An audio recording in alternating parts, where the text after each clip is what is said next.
अगर आप चाहते हैं कि आपके बच्चे आपकी बात माने, वो भी बगैर मार पीट के, तो ये 6 ताकतवर राज आपकी जिंदगी और तरबियत दोनों को बदल देंगे।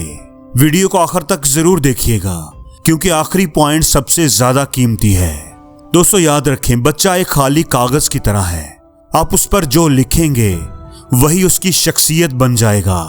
अगर आप मोहब्बत, हिकमत और समझदारी से तरबियत करेंगे तो आपका बच्चा ना सिर्फ आपकी बात मानेगा बल्कि कल को एक मजबूत, बाएतमाद और कामयाब इंसान बनेगा। तो पहला राज है तारीफ की ताकत।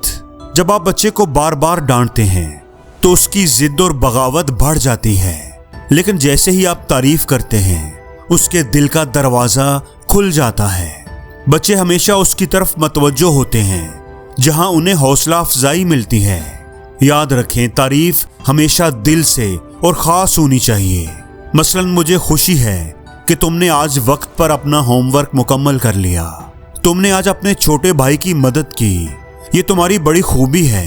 ये छोटे जुमले बड़े नताइज पैदा करते हैं। जब बच्चे को लगे कि उसकी छोटी कावश को भी वालिदैन ने नोटिस किया है तो वो ज्यादा मेहनत करेगा ताकि अगली बार फिर तारीफ पाए। दूसरा राज, इनाम और नतीजों का सिस्टम। बच्चों को यह समझना जरूरी है कि अच्छे और बुरे अमल का फर्क क्या है।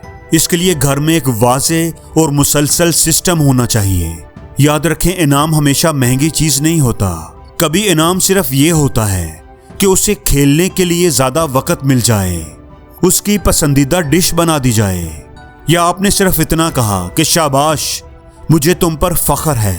तारीफ के साथ साथ इसी तरह गलत रवैये की भी निशानदही करनी चाहिए, मगर नरम रवैये के साथ, नरम लहजे के साथ। मिसाल के तौर पर अगर बच्चा बार बार होमवर्क नजरअंदाज करे तो उसके खेलने का वक्त थोड़ा कम कर दें। जब बच्चा देखता है कि अच्छाई पर इनाम और गलती पर सजा मिलती है तो उसकी सोच अपने आप बदलने लगती है। तीसरा राज, सही वक्त का इंतखाब। बच्चे को उस वक्त ना समझाएं जब वो जिद या गुस्से में हो, क्योंकि उस वक्त उसके दिमाग में सुनने की सलाहियत बंद हो जाती है। ऐसे लम्हों में आप जितना समझाएंगे उतना ही वो रद्द करेगा।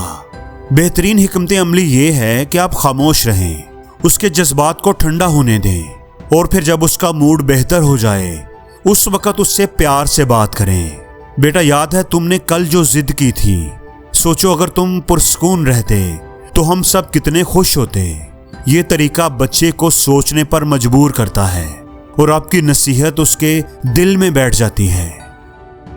छठा राज, फौरी नहीं, सही वक्त पर मसले का हल। याद रखें, हर मसला फौरी हल करना जरूरी नहीं होता। कभी बच्चे को खुद सोचने और गलती को समझने का मौका देना चाहिए।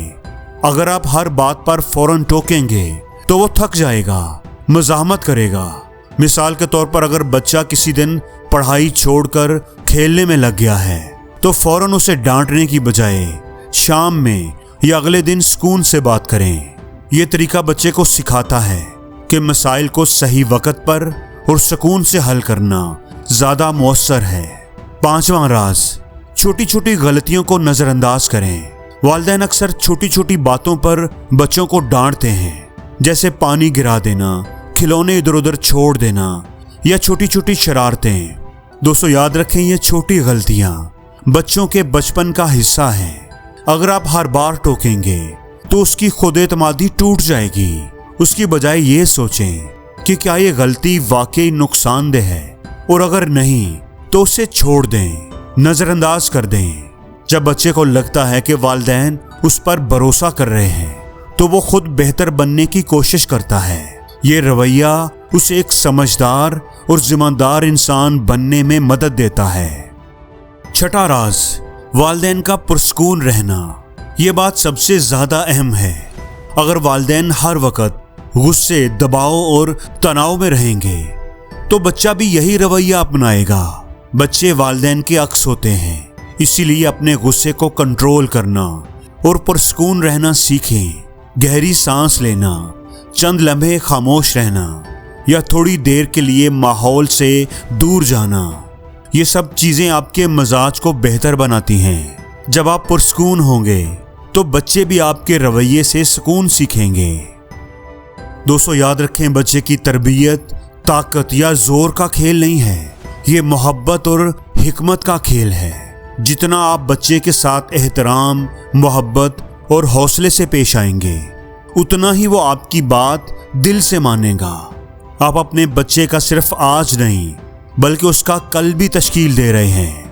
कमेंट्स में मुझे ज़रूर बताएं कि आपने अपने बच्चे से बात मनवाने के लिए कौन सा तरीका इस्तेमाल किया या आप कौन सा तरीका इस्तेमाल करते हैं।